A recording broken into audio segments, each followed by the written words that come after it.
இன்றைக்கு பாசிசம் என்பதை ரொம்ப மேலோட்டமாக பேசிக்கொண்டே போகக்கூடிய பல மேடைகளில் நாம் பார்க்கின்றோம். ஆனால் பாசிசத்தினுடைய கூறுகள் குறித்தான விவாதங்கள் இருப்பதில்லை. பார்ப்பனியம் குறித்து பேசுகிறார்கள், ஆனால் பார்ப்பனியம் குறித்த கூறுகள் நம்ம இடத்துல இல்லை.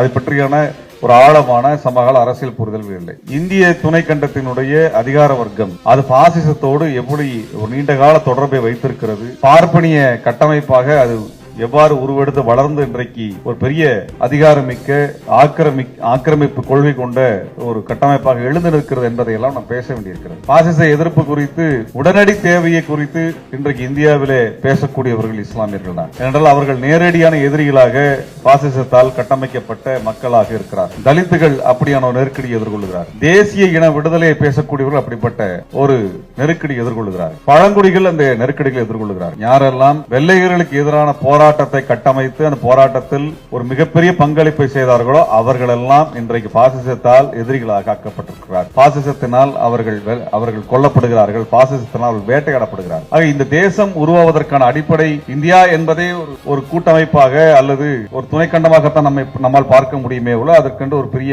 ஒரு தேச வரலாறு புனிதமான பூமியாக இருந்தது என்றெல்லாம் நாம் பார்க்கணும். அது ஒரு நிலப்பரப்பு, பல்வேறு வகையான மக்கள் வாழ்ந்த நிலப்பரப்பு. வெள்ளையர்களால் அது ஒழுங்கமைக்கப்பட்ட ஒரு நாடாக அவர்களது சுரண்டலுக்கு ஏற்ப உருவாக்கப்பட்டது.